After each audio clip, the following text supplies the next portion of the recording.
You see that? Catching up, nipping at his heels. Welcome, ladies and gentlemen, another exciting edition of Rush Limbaugh, the television show, day 105 of The Raw Deal, and I, the doctor of democracy, here again making a house call in your home. Here's what we have on... We got a great audience. We got a couple... You know who's laughing louder than anybody? We got this liberal woman in the front row here. You know, madam, that's not good. Liberals are not supposed to have fun in the company of conservatives, and she's just splitting her sides out over there. Oh, well. As you know, the president told a joke that was interpreted by some to be a racist, or a joke which accused me of racism Saturday night during the White House Correspondence Dinner. And we were going to show you on our last show a clip from that dinner where the president told a joke about Bob Dole, the Senate minority leader. And that was just as big a mistake as the joke he told about me. We're going to detail that for you tonight. The newspaper clips here on our front monitor show you some of the reactions so far. Here is the president, and here is Vice President Gore. And I think that this pretty much illustrates the mode these guys are in. Gore is, I mean, he doesn't have to do anything.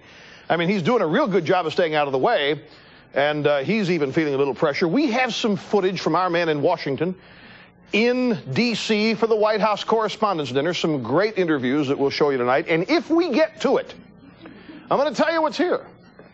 If we get to it, I have footage of a football game in which I played Sunday afternoon in Washington, where Bill Bennett, the former Education Secretary and drug czar, was the QB throwing touchdown passes. It is great footage, and I hope we get to it. How long is that footage? About, what does it say here? It's what? 37 seconds. I mean, if I can't carve out 37 seconds at the end of this show for this, then I have no talent and have no reason to be here. So I think you'll see it. I hope. Okay. Besides, I called the secretary. I said, Bill, we're going to show that stuff tonight. Call all your friends. So he's, you know, they're all watching now, waiting to see this show. Let's get started with, again, a review. Because what we did today, we sent Nick Africano out, who is our man in New York. There's Nick even now. You're going to see him here in just a second. We sent Nick out with one of our cameras to ask people on the street here in New York what they thought of the president's joke about me. And in case you haven't seen it, we'll play it for you again and show you some newspaper reaction to it, and then show you the man on the street stuff. So here it is, Saturday night, Washington, D.C., the White House Correspondence Dinner. Take a look again. And I've been called too fat by Rush Limbaugh. Did you like the way Rush took up for Janet Reno the other night on his program? He only did it because she was attacked by a black guy. Now, you see, that's how USA Today, that's the actual, we didn't cut or paste anything there. That's the actual front page of today's USA Today. And so we sent Nick out with a camera to ask people what they thought. And here it is. So just, you know, devour it yourselves. Did you like the way Rush took up for Janet Reno the other night on his program? He only did it because she was attacked by a black guy. What do you think of that? I don't think the president's response was necessarily appropriate. Sounds like a racist comment to me. Bush would have said something like that, it would have been hell. Hell would have broke loose. It doesn't sound like something President Clinton would say. It doesn't sounds very biased and very dangerous. In fact, I don't think it's particularly funny, and I don't think it's particularly true. I'm surprised that Clinton, who states to be a man of the people, would revert to something so archaic as the racist comment in these times. I'm sure Rush is going to have a lot to say on his program about it. Does it surprise you that President Clinton would use remarks like that? At least he's upfront with it. As opposed to Bush, the president who did nothing, and Reagan, who did nothing. At least, you know, this guy is in the ring. You can spar with him. What do you think Rush should do to respond? I think he should comment on it. I don't know that he should do an awful lot. If Billy Boy keeps it up, he'll hang himself.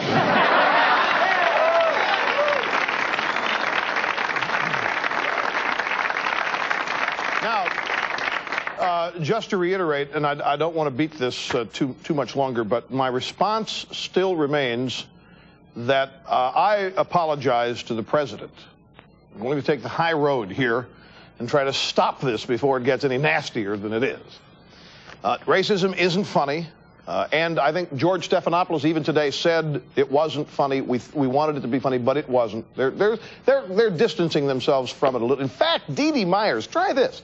See if anybody can tell me what this means. And I like Dee Dee. I don't want anybody misunderstanding us. In fact, I gave Dee Dee a kiss Saturday night at this dinner. I mean, Dee Dee's nice. She's very nice, and she was very nice to me. She said, oh, it was a good faith attempt. Now, what is good faith about? I don't understand it. Before I even attempt to attach meaning to it, I'm going to think about it, because what in the world is good faith about that joke? We meant it as a good faith effort. Anybody have any idea what that possibly? Audience is shaking their heads. Nope. Now, my stance on this remains that I have issued a public apology to the President of the United States for failing to realize that defending the good job done by a white member of his cabinet would be construed to be racist. I should have known that, given the President's cultural leanings, and I won't do it again. I don't make mistakes. I will not objectively judge this administration's work when done by a white cabinet member, and I will not praise it because there are black cabinet members and there are black members of Congress, and to single out white people for doing a good job is racist in this administration. I'm not going to do it. Now, there's one other bit of White House news before we go to the break, and that is that the word has leaked out that they're going to have to hire a staff person to come in and issue some discipline amongst the White House staff. I'm not making this up, folks. It's the kiddie corps in there. The White House staff, they're very young, and they're all over the ballpark, and so they're going to have to hire a babysitter, in essence. I mean, well, call Zoe Baird, maybe, and find this. Or I mean, you could go to the Children's Defense Fund for advice on setting up a daycare center in the White House for the staff. We'll be back with the rest of our show right after this. Stay there, folks.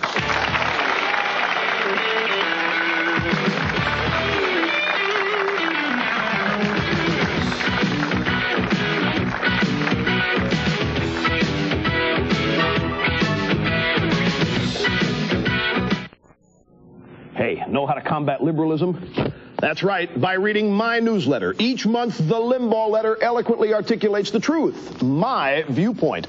I obliterate the absurdities put forth by the dominant media with my characteristic confidence and good cheer. A subscription to my newsletter is like a year-long scholarship to the Limbaugh Institute for Advanced Conservative Studies. So call 800-235-8900 now for the low charter subscriber rate of $29.95. Call now.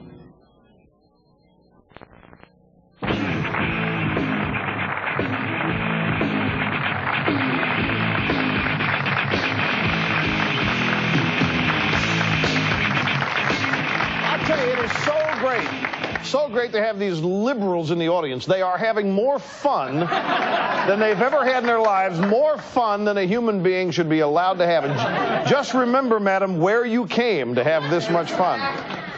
All right, let's go down to Washington. The White House Correspondence Dinner Saturday night. Our man in Washington, ever faithful, on the scene to get video of some high-ranking guests. If it's the Washington Hilton Hotel's where it's held, you'll see our man in Washington sneaking in here in just a moment. There he is.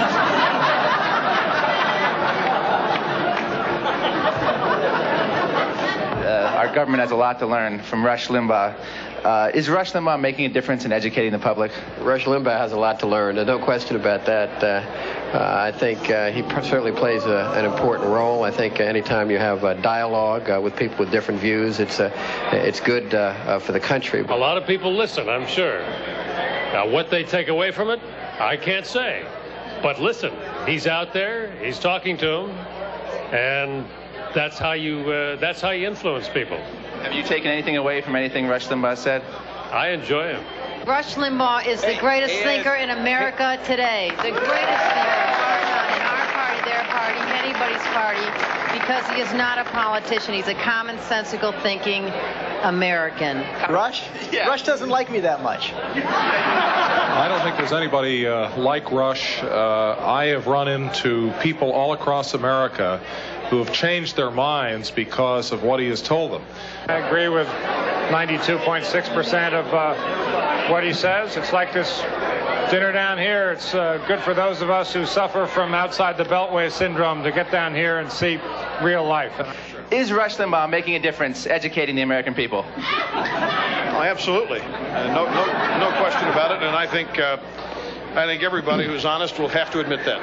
No question. I didn't know that guy was from our show. They set me up. I thought I was being interviewed for another show there. I'm on my own show. And I don't dislike Stephanopoulos. This is not personal, you guys. You got to understand. Why can't you understand? I disagree with some of your policies, and I disagree with some of the way you explain your mistakes or what you try to explain. I don't dislike you guys personally. I don't really have it in me to dislike too many people personally. I'm too interested in trying to be happy and enjoy life to get all worked out. You guys take all this stuff personally, but I don't. So please don't take it that way. Just lighten up down there. Now, let's go back to the White House correspondent. Let's take a break.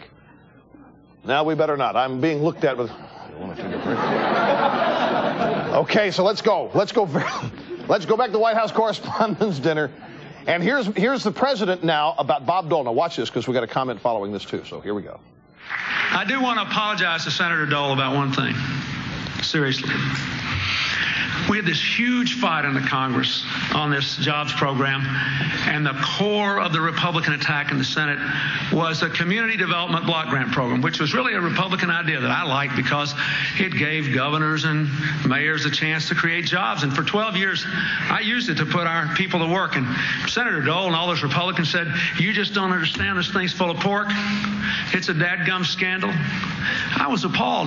But I read yesterday in the Wall Street Journal about a senator from Kansas who asked for $23 million of that money to convert a senior citizen center to a boathouse in Kansas. He was right after all, and I apologize to Senator Dole. They needed a joke writer. They got to get a new joke writer, because that's just not true. Look, this administration is more wired to Hollywood than any administration in a long time, right? They ought to have access to the best comedy writers in the world. They got to broom whoever they got. This stuff is not funny. It didn't fly, and that's not true. Bob Dole never once asked for federal funds for that boathouse in Wichita, Kansas. I have the details. It's right here. Bob Dole faxed it to me. I mean, here it is. It's been in the Wichita Eagle newspaper out there. Here's the truth about it. There is a boathouse out there. They want to convert this building to a boathouse. It's going to cost $850,000, not $23 million. And they're going to do it with public and private donations. They're not going to do it with any federal money whatsoever. And Bob Dole has not been on record as saying he wants to go get some federal block grant money to do this thing. Now, there's already, though, a bunch of money that's already been authorized to be spent called stimulus money, $93 billion. This is waiting out there to be spent. Clinton didn't have to go get this new $16 billion. There's $93 billion already authorized in his current budget.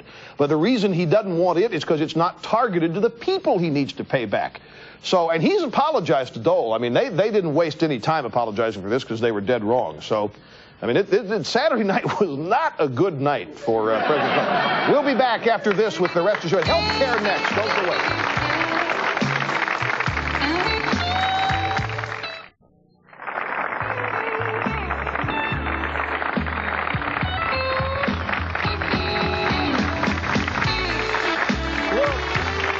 Look at those smiling faces in the audience.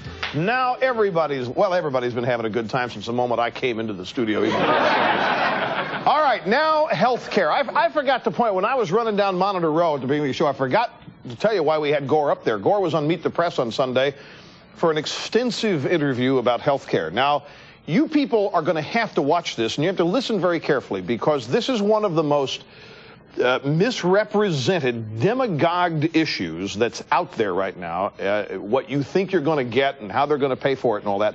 So we've put together 3 salient cuts of the vice president from Meet the Press, and we found an interesting speech made by the president himself last September to Merck Pharmaceuticals right across the river here in New York in Rahway, New Jersey. Let's start with Gore.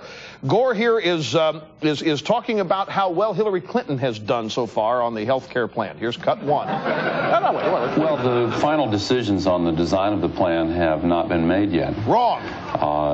The First Lady has done an outstanding job in wrestling to the ground probably the most difficult and most complex policy and issue that our country faces. 2 things. Folks, if you think they don't know what they're doing in this health care plan, you bought it. They know exactly what they're going to do. They've known since before they were elected. It's been part of their dream to reform health care. And this business of going around the country with these public and private seminars where they're taking people's input, that's all smoke and mirrors. It's just designed to make people think that they're having some input. They've left doctors out of it. The health care task force is made up of former members of Congress. And would somebody, and this is not an insult to Mrs. Clinton, but would somebody tell me what she's done? He just said she's wrestled to the ground this week. What is she? They haven't told us a thing. All they've done is float ideas every day. New taxes. What has she done? We don't know. And here he is on TV. Well, this health care plan is a major. He's done a lot of things. All right, now here, cut number 2. This one of the things that they think is morally correct in paying for all of this. Take a look. Here's Senator Gore, or Vice President Gore. Personally, I think that the case for financing part of our health care reform by looking at the impact that tobacco has on medical costs is pretty strong. There are 350,000 unnecessary deaths every single year as a result of cigarette smoking. It's a legal substance. It has not been banned. And to act paternalistic and so concerned over this is just, I think, an excuse to come out and try to make you feel okay when we raise taxes on cigarette smokers. Now, here's another cut from Senator Gore, who thinks Americans won't mind at all when taxes on cigarette smokers are raised. Here, take a look. I think the American people see the connection between discouraging cigarette smoking and improving our nation's health. What they see every day is a new tax idea being floated by this administration. I don't think the American people are out there. How many of you people run around, we got to get people stopping smoking cigarettes, putting too big a strain on our health care system? People aren't walking around saying that. They really aren't. They're just setting you up. Now, here's how. This is a cartoon. We'll show you this again.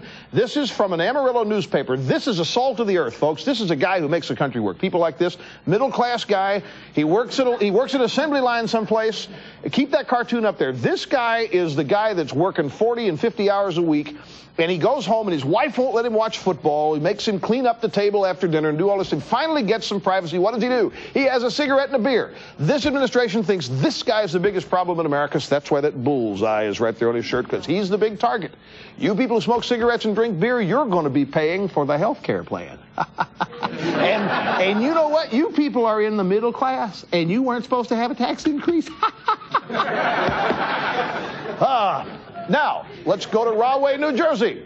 This is the president in the campaign, September 24th, 1992. Now, listen, no applause here, no reaction to the audience, because it's going to go by real fast, like I'm trying to speak here, because time is dwindling.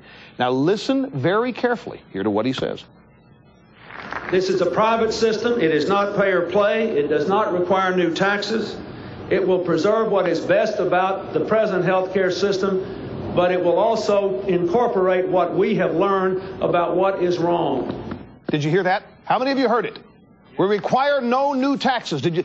I want you. Now, he said it during the campaign. We played it for you then. You didn't listen. Read it. We have prepared it, a double dose. We want you to soak this up. We want you to absorb this, folks. This is a private system. It is not pay or play. It does not require new taxes. It's what he said during the campaign. And this is just one example of where he said it wasn't going to cost anything. And now it's going to cost $100 to $150 billion. And you people, and I don't mean to laugh at you cigarette smokers and beer smokers, but a lot of you people, let's face it, didn't pay attention during the campaign. A lot of you people sat there, it doesn't matter, I'll go ahead and vote for the guy. And you're going to get, well. We'll be back with football footage after this.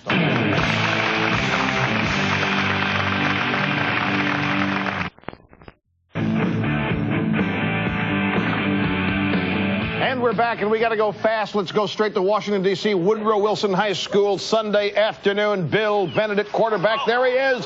There's the long bomb. There's the first. Now, that's not the TD. He's out of bounds. Here's slow-mo. Here is instant replay. This is Bill Bennett.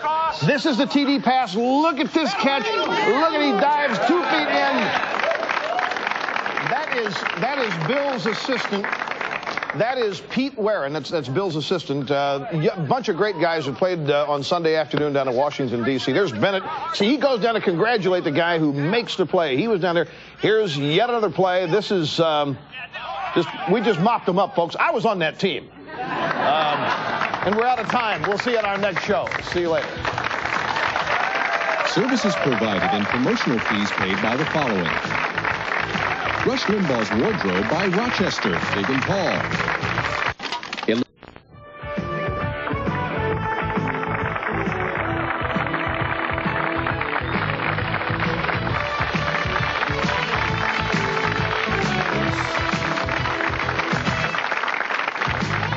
If you'd like to order a video cassette of Rush's TV show for only $24.95, just call 1-800-FOR-VIDEO. For a transcript, send $5 to Burrell's Transcripts, Box 7, Livingston, New Jersey, 07039, or call 1-800-777-TEXT.